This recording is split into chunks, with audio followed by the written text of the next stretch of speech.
저희 애터미에서는 사원 1번이 영혼을 소중히 여긴다 하는 거예요. 영혼을 소중히 여긴다고 하는 것은 사람을 소중히 여기는 거다 하는 겁니다. 그러니까 사람만 스피릿이 있는 거예요. 예. 동물은 영이 있어요, 없어요? 영이 없어요. 그러니까 하나님을 알만한 것이 없는 거예요. 그런데 하나님은 우리에게 이 창조하면서 거기에다가 생기를 불어넣으셔서 우리를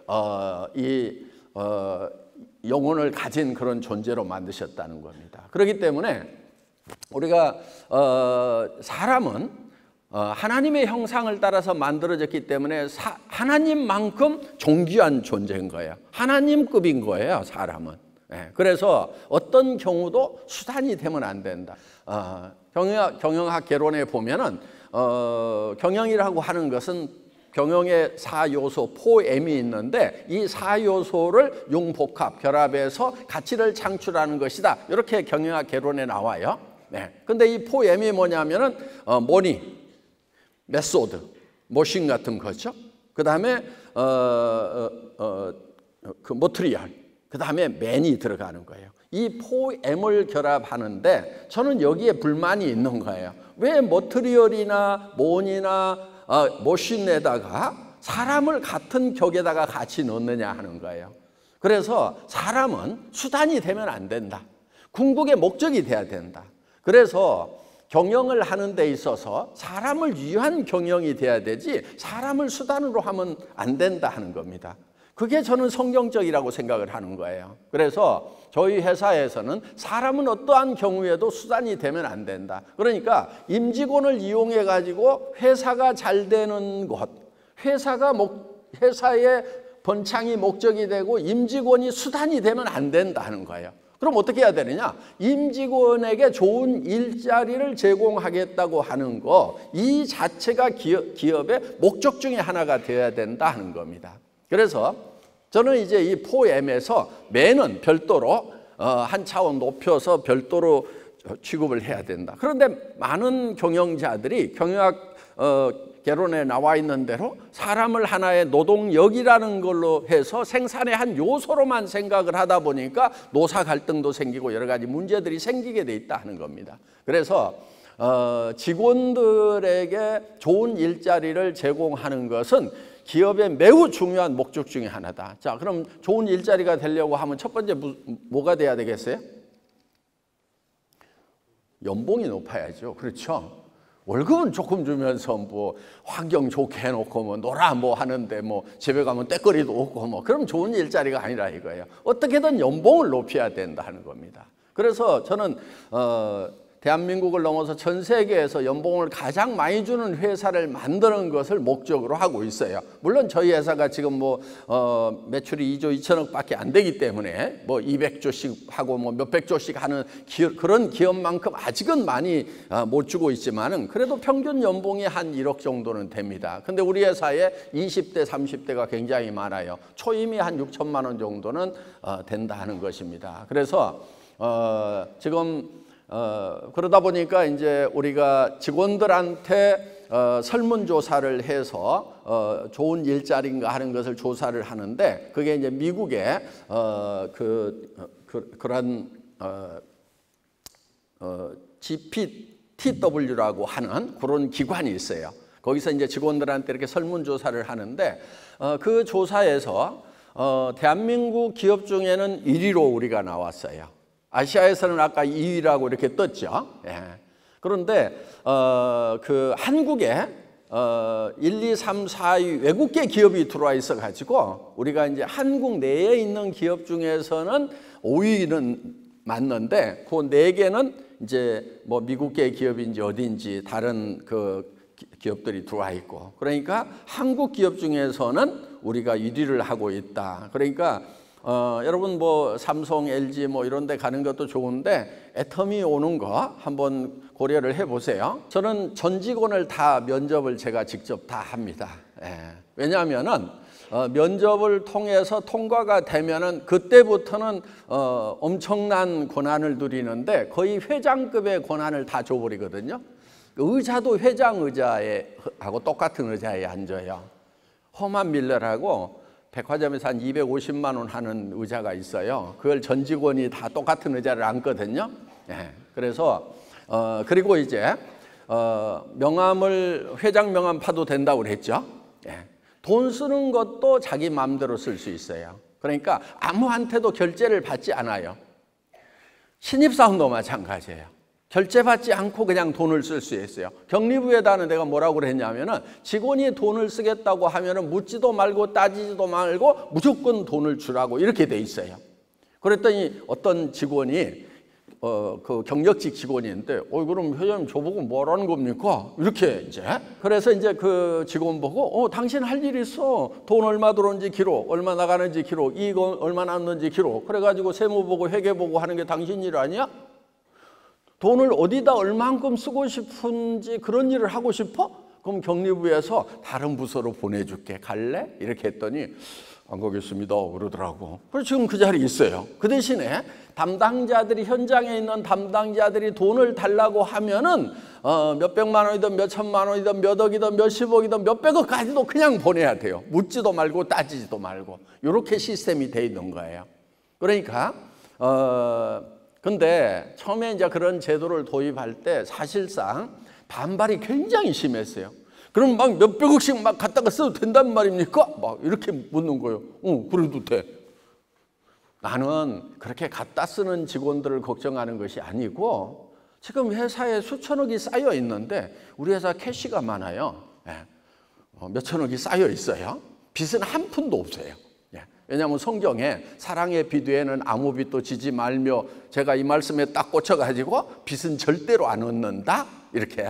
그러니까 우리 저 납품업체에다가는 바로 돈을 주는 거예요. 들어오는 날 바로 줬어요. 그랬더니 격리부 직원이 하루에도 몇 트럭씩 들어오는데요. 계속 돈을 주려니까 너무너무 힘들어요. 회장님 이거 개선해야 될 것 같아요. 어떻게 개선을 해? 일주일씩 와가지고 주면 안 돼요. 그래가지고 받는 사람들한테 물어봐. 일주일씩 모아가지고 줘도 되는지. 그랬더니 제가 다 물어봤더니요. 다 그렇게 해도 된다고 하더래요. 여러분 납품하고요. 되게 3개월 만에 돈 받아요. 그런데 일주일 만에 준다고 그러니까 땡큐겠어요? 땡큐 아니겠어요? 다 땡큐죠. 그리고 급한 데가 있으면 바로 줘라. 저희는 월급을요. 직원이 출근하는 첫날 딱 줍니다. 네.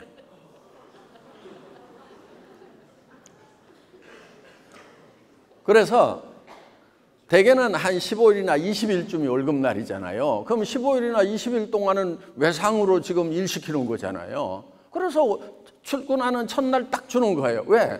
아니 그동안 입사 준비하고 뭐하고 그러느라고 쫄쫄 굶고 있는데 그런 쫄쫄 굶고 있는 직원을 또 한 20일씩 그냥 25일씩 저 돈도 없이 출근하라고 그러면 그지 되는 거지. 그러니까 출근 첫날 딱 월급 나가야 된다. 그래가지고 그 제도를 이제 바꿨어요. 어떻든 저희 회사에서는 돈을 누구든지 바로 쓸 수가 있다는 것입니다. 해외 출장 가는 거 출장 신청서를 없앴어요.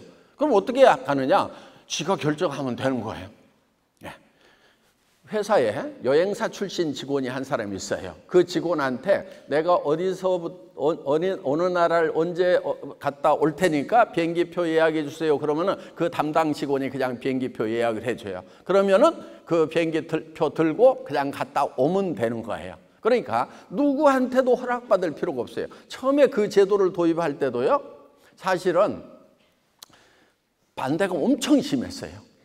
막 부사장급 좀 되는 사람이 아니 그럼 직원들이 막 다 해외에 가가지고 막 놀다 오고 막 그래도 된단 말이고 그럼 누가 일을 합니까? 지가 일 다 해야 되는 것처럼 막 그러더라고. 그래서 어이 김 부사장 당신 일 없는데 해외 가라고 하면 가 안 가? 그랬더니 안 가죠. 그래서 비행기 타는 거 힘들어서 안 가지. 비행기 타는 거 지겹지. 야 직원들도 좀 비행기 타고 돌아다니다 보면 일 없으면 안 나가. 그리고 아직도 비행기 타는 것이 버겁지 않은 직원은 해외 견문이 부족해.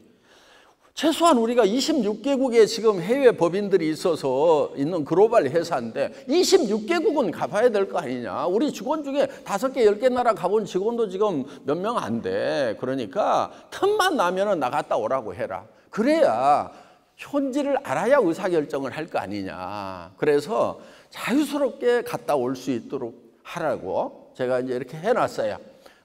물론 제가 그저께도 이제 저 타이완, 필리핀 거쳐가지고 2주 동안 지금 현지 법인 이제 세미나 하고 지금 막 온 거예요.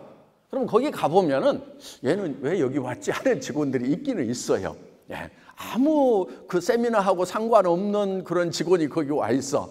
그러면서 괜히 뭐 스피커 손 깔아준다고 뭐 테이프 붙이고 있고 뭐 이런 직원도 있는데, 그래도 현장에 와가지고 현장을 보는 것이 중요하다 하는 거예요. 그렇기 때문에 돌아다니라 이거예요. 예. 그렇게 이제 자유를 주고 있는 거예요. 어떻든 저희는 그런 이제 혁신을 하고 있는 그런 기업인데, 그러면은 그렇게 했더니 돈 맘대로 갖다 써가지고 뭐 사고 생기고 뭐 그런 사례는 없느냐? 사례 있기는 있어요. 예. 해외 법인에서 뭐 몇 천만 원에서 뭐 1, 2억 정도를 개인적으로 쓴 거예요. 왜냐하면 관리감독 감시를 안 하니까. 그런데 여러분, 그것을요 회사에서 관리감독하는 시스템을 만들어 놓을 필요가 없어요. 왜냐하면은 지금 저희 회사에는 돈이 들어올 때 전부 은행 전산망을 통해서 들어오지 현금 종이 지폐 주고받고 하는 것은 일절 없어요. 그럼 전산망 안으로 들어온 돈은 움직이면 무조건 흔적이 남을까요, 안 남을까요? 100% 남게 돼 있어요. 한 5년마다 한 번씩 그냥 세무조사 할 때요, 그렇게 잘못 쓴 돈에 대해서는 다 드러나도록 돼 있어요. 우리는 신입사원 딱 들어오면은 법카 다 주거든요. 그럼 이제 자기가 뭐 쓰고 싶은데 막 쓸 수가 있죠. 그런데 그거를 마음대로 쓴다고 하더라도 그것을 어디다 언제 어디다 썼는지에 대해서요 전산망에 다 드러나도록 이렇게 돼 있어요. 그러니까 그러면은 그것을 우리 회사가 관리감독 감시를 안 해도 국세청에서 딱 5년마다 세무조사, 정기 세무조사 나오면은 맨 먼저 보는 게 법인카드 누가 어디다 썼는가 하고 쫙 보는 거예요. 그 다음에 돈이 잘못 쓰인 돈이 있는가 싶어가지고 다 보는 거예요. 왜냐하면 세금 걷어가야 되니까. 그래서 이제 그런 전산망을 통해서 다 국세청에서 철저하게 해주고 경찰, 검찰이 있는데 굳이 회사 안에다가 이 관리감독 감시하는 조직을 만들 필요가 있느냐 하는 거예요. 그러니까 대개는 보세요. 일하는 담당자 있죠? 그 위에 누가 있어요? 관리감독 감시하는 조직이 쫙 있죠. 회사 월급의 절반은요, 위에서 관리감독 감시하는 사람이 받아가는 돈이 대개는 더 많아요. 이 사람들 연봉도 세잖아요. 그래서 관리감독 감시 같은 거 하지 말고 저 옆으로 가가지고 너 뭐 일 하나 찾아가지고 해봐. 그래서 우리는 사람 위에 사람 없고 사람 밑에 사람 없어요. 전부 다 담당자예요. 회장인 저도 어떤 사인도 하지 않아요. 물론 법적으로 꼭 해야 된다는 사인들이 있어요. 그런 것만 하고 뭐 직원들이 뭐 돈 쓰고 뭐하고 하는 거에 대해서는 일체 사인을 안 한다 하는 것입니다. 그래서 저도 그냥 담당자를 하고 있어요. 그런데 제가 직원들을 일을 시키는 것이 아니고 직원들이 저를 시켜 먹어요. 회장님 이거 하세요, 저거 하세요, 여기 가야 됩니다, 저기 가야 됩니다. 전부 직원들이. 그리고 어디 가면은 무슨 말은 하지 마시고요, 무슨 말만 해야 됩니다. 전에 이런 말은 좀 선을 벗어났어요. 이런 관리를 누가 하냐 하면은 직원들이 저를 하고 있는 거예요. 그래서 회사의 가장 리스키한 사람이 누구냐? 바로 회장이다. 어디 가가지고 마이크 잡으면은 그냥 선을 넘어서는 이런 얘기들을. 제 호가 몽상이거든요. 예. 몽상이 뭔지 알죠? 예. 꿈꾸는 사람.